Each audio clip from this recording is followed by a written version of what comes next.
Hello friends, हमारे channel audio books point में आपका स्वागत है। आज हम बात करेंगे the psychology of money book के बारे में, जिसे लिखा है मॉर्गन हाउसेल ने। दोस्तों, क्या आप जानते हैं कि बहुत से लोगों के पास पैसा होने के बावजूद भी वे सामान्य सी जिंदगी जीते हैं। कुछ लोग तो पैसे आने के बाद उसे जल्दी गवा भी देते हैं और फिर से गरीबी की जिंदगी जीने लगते हैं। वहीं कुछ सामान्य लोग कम पैसे होने के बावजूद भी अच्छी लाइफ जीते हैं और आगे चलकर अच्छी वेल्थ क्रिएट करते हैं।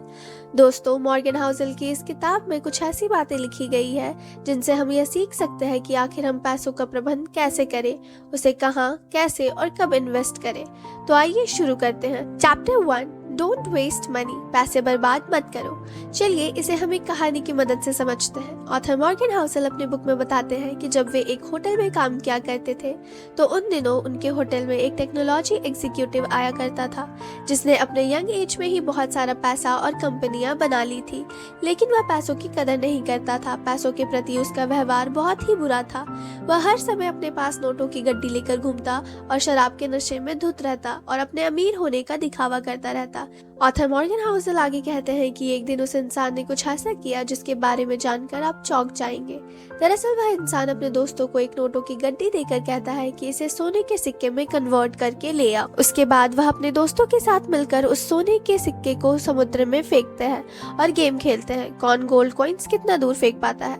पैसों के साथ उसका यह व्यवहार उसे जल्द ही बैंक करप्ट बना देता है। ऑथर मॉर्गन हाउसेल अपने बुक में एक दूसरी कहानी भी बताते हैं कि अमेरिका का एक साधारण व्यक्ति जिसका नाम रोनाल्ड जेम्स था, जिसने 25 वर्षों तक गैस स्टेशन पर कारों की मरम्मत की और 17 वर्षों तक फर्श पर झाड़ू लगाया। लेकिन जब उसकी मौत 92 इयर्स के बाद हुई तो उसके चर्चे देश विदेश न्यूज चैनल में और अखबारों में होने लगी, क्योंकि मरते समय उस साधारण सफाई कर्मी के पास 58 करोड़ की संपत्ति थी, जिसमें 43 करोड़ रुपए उसने चैरिटी में दान कर दिया था। बाकी के 15 करोड़ रुपए अपने सौतेले बच्चों के लिए छोड़ गया था। आखिर उसके पास इतना पैसा आया कहां से, इसके बारे में पता किया गया तो पता चला कि वह ब्लू चिप फंड में पैसे लगाया करता था और कंपाउंडिंग के पावर से उसका छोटा सा इन्वेस्टमेंट इतना बड़ा नेटवर्थ बन गया। अब ऑथर मॉर्गन हाउसेल इस टेक्नोलॉजी एग्जीक्यूटिव और एक साधारण से सफाई कर्मी के पैसे के प्रति बिहेवियर को कंपेयर करते हैं और कहते हैं कि पैसों को अर्न करना या उसे सेव करने के लिए किसी टेक्निकल नॉलेज की जरूरत नहीं है, बल्कि यह इस पर डिपेंड करता है कि आप पैसे को खर्च कैसे करते हैं, पैसे के प्रति आपका रवैया क्या है। पैसा कमाना एक स्किल है जिसे कोई भी इंसान सीखकर फाइनेंशियल सक्सेस पा सकता है।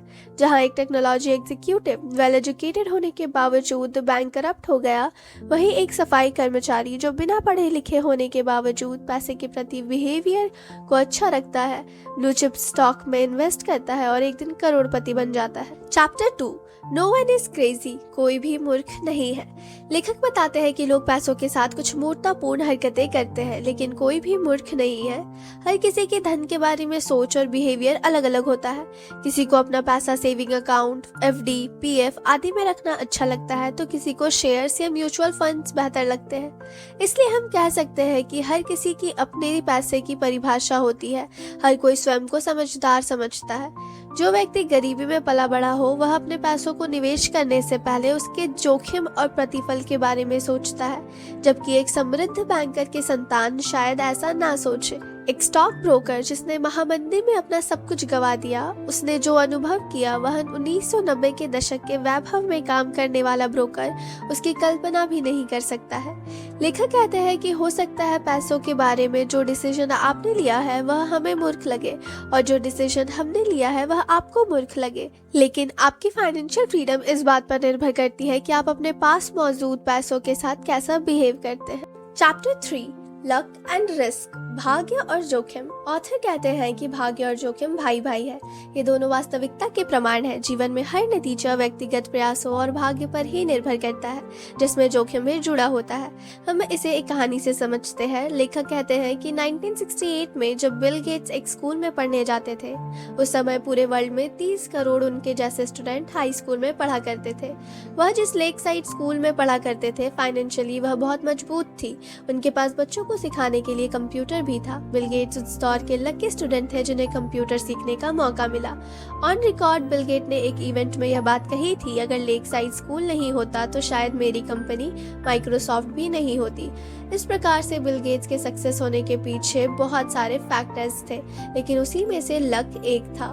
बिल गेट्स अपनी स्कूली दोस्त केंट इवांस के बारे में कहते हैं, अगर केंट ने मेरे साथ ही स्कूल छोड़ दिया होता तो आज वह मेरे कंपनी माइक्रोसॉफ्ट का फाउंडर होता, लेकिन उन्होंने अपनी पढ़ाई जारी रखी और माउंटेन क्लाइंबिंग के दौरान उनकी मौत हो गई। उन्होंने उस जोखिम का सामना किया जो लाखों में से कोई एक व्यक्ति करता है, क्योंकि माउंटेन क्लाइंबिंग करने लाखों लोग जाते हैं लेकिन उनमें से मरता कोई एक ही है। इस प्रकार से लेखक मॉर्गन हाउसेल भाग्य और जोखिम को समझाते हैं, जिसका मतलब यह हुआ कि बिल गेट्स की सफलता के पीछे उनके भाग्य का हाथ है।